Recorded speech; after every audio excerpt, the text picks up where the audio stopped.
This new to me cutter is here. It was delivered last week. I didn't have time to install it yet, but I can't wait any longer. We just got to get it installed. And now's a good time. It's Friday afternoon. Things are slowing down for the week, and I can kind of get it done because during the work day, I can't afford not to have a cutter. So I got to get print jobs done. So now we have a couple hours here. Can hopefully get this thing off of the pallet and get my old cutter moved out and this cutter moved in.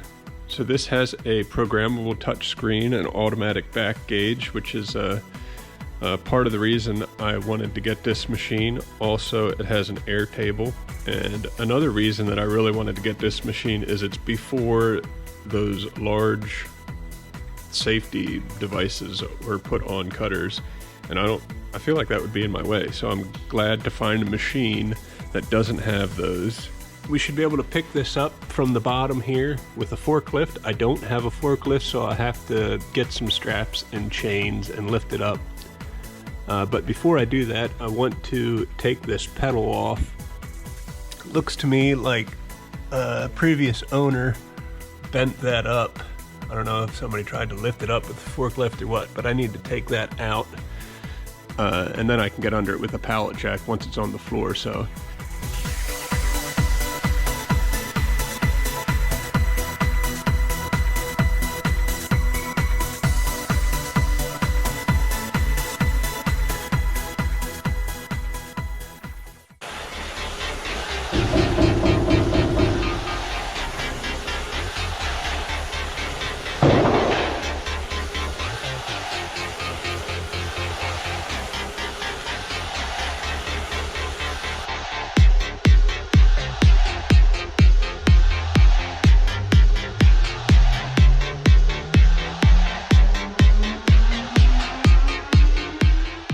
I hesitate even showing this because the manual says you should hire a professional to do this, but this is how I do it.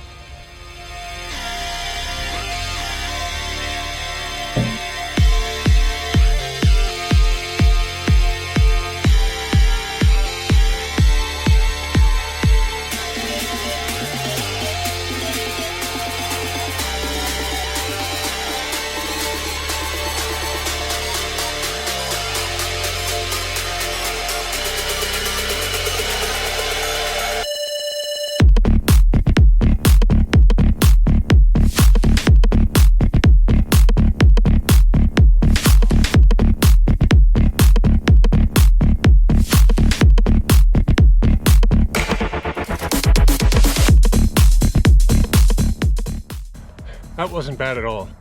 I stress out way too much when I'm moving stuff because I always think a worst case scenario, but that went just fine. When you are lifting a cutter like this, you do need to put a block in the back to keep your strap off of the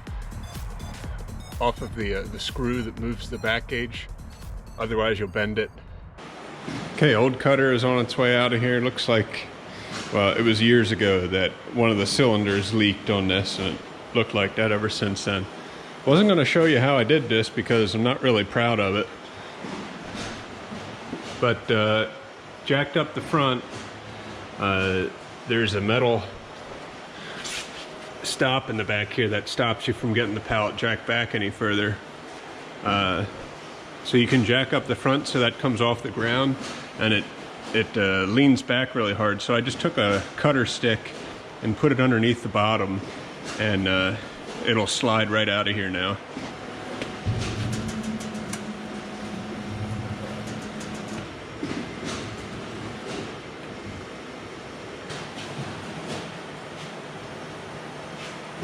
Okay, I feel a lot better now that the moving is done. Now I can relax and have a little bit more fun. The rest of this is easy to do.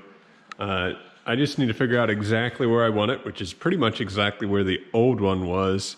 I want to put these sides on so I can see where that is, and then I want to measure from the wall back to make sure that this thing is square to the wall and exactly where I want it. Another thing I like to do is on the old cutter, I had like a 2x8 underneath here to lift it up, just to keep it up a little bit higher. First, let's get the sides on here. Okay, I feel like I'm breaking some rules today. I did not hire a professional to move this thing in here, and the manual said I should have. And the manual also said you should use 2 people to put these sides on. Yeah.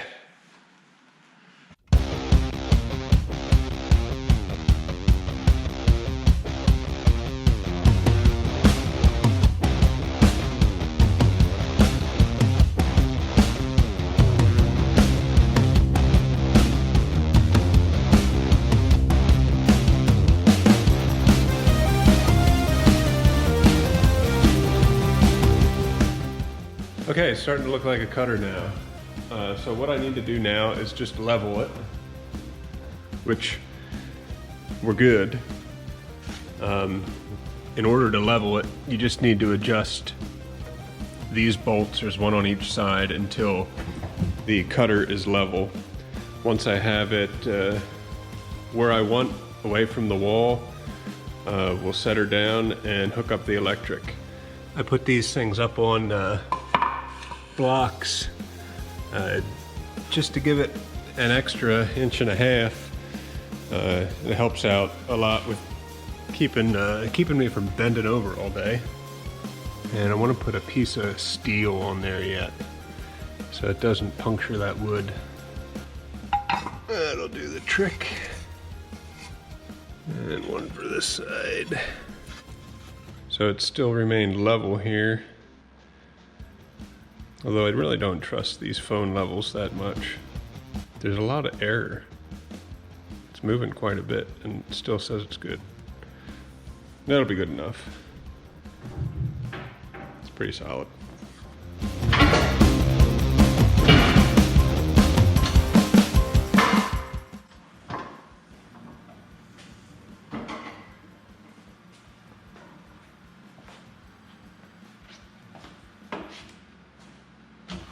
That's better. A little bit really makes a big difference. Okay, set on the floor. Last thing we gotta do is hook up the power. So this is 3-phase. So you're gonna have a ground and then 3 other conductors. And you know, I don't know if I just wanna show people how to do this. You should probably, if you don't know what you're doing, get a professional, but it's really simple actually. You're gonna have a 3-phase panel and your breaker has 3 lugs on it. And these go to the 3 lugs. If for some reason you hook it up and your motor turns the opposite direction, you just gotta switch 2 of them and you should be good. If it starts smoking, disconnect it and call a professional. And then of course this gets hooked to your ground. So I'm gonna go ahead and do that and then we should be good. And before you think I'm just a printer doing this, my dad was an electrician for many years and taught me everything I know. And he or I have done all the electrical work in here. And it's all been to code, no problems. So I'm fairly comfortable with this.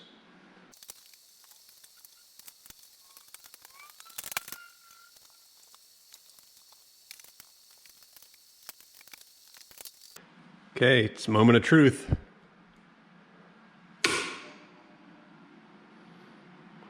Ooh.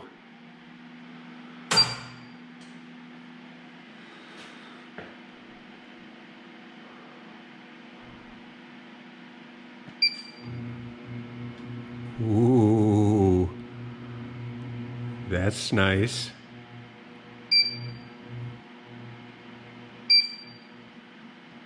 I guess it's figuring out where it is and testing it to make sure it's accurate. Hey, well, the fact everything's working and moving means that I did the electrical correct, so that makes me happy. And there's even a spot here I can charge my phone. That's pretty sweet. So like I said, the big differences between this cutter and my old cutter is, the biggest difference is the computer interface, so that I can key in where I want to cut. But then it's really cool because then I can, you know, add 2 inches, enter, and it'll go. Or I can set up a program to go to 8 to 4 1/4 and push out.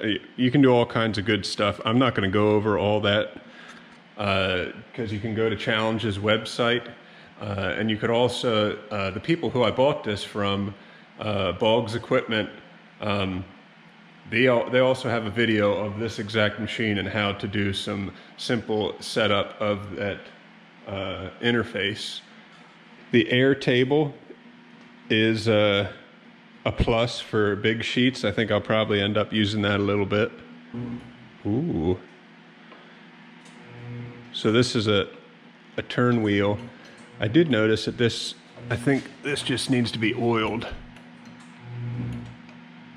because it doesn't snap all the way back to home all the time. It feels a little rough, so I'll have to oil that. But you can manually move that,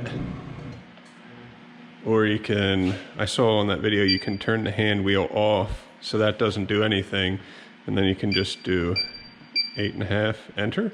Oh no, send maybe.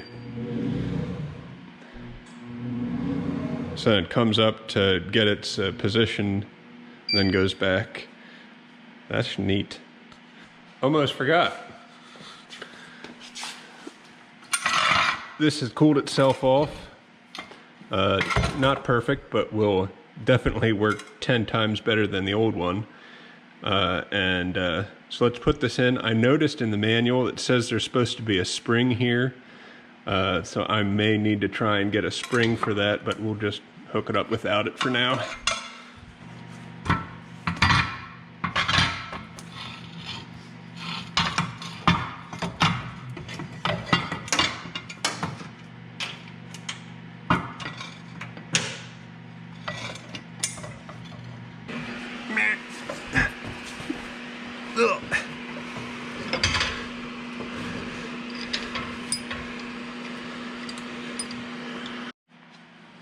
That's a huge difference.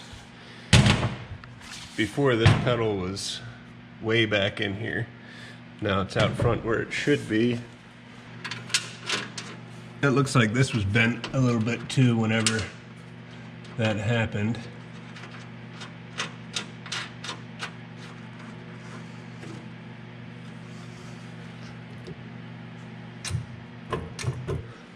And the cool thing about that is on this machine, you push that, and without hydraulics, you can bring your clamp down to hold your paper. That's sweet. Oh, let's see what the air does. Ooh.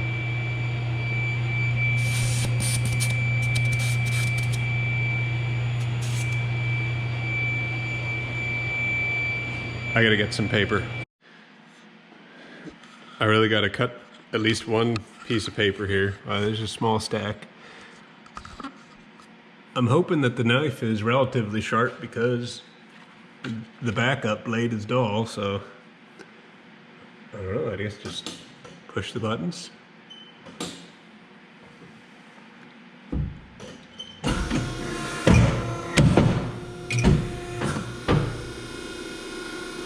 Wow, it's quiet.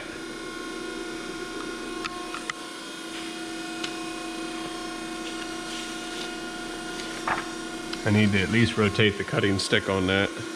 Okay, there's obviously a lot more to do here and explore here, but I'm gonna cut it off here.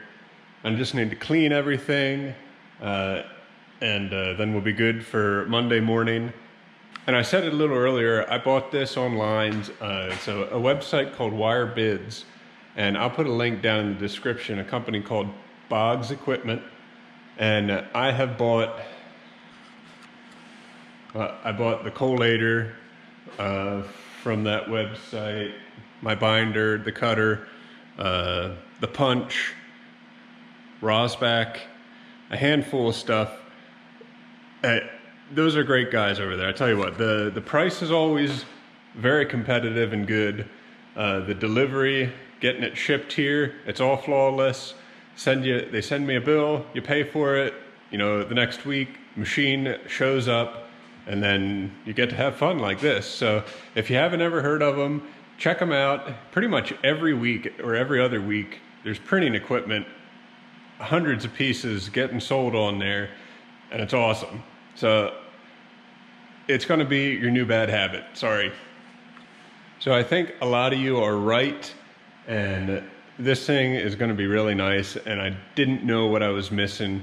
So it's gonna be fun to run this thing. However, I am glad that I saved this till one of the last pieces of equipment on my list, because the presses over here have a much faster ROI, but this is still gonna be really nice for the amount of custom cutting that I do. So thanks everybody for the tip to upgrade my old cutter. Did it. Thanks for watching. We'll catch you later.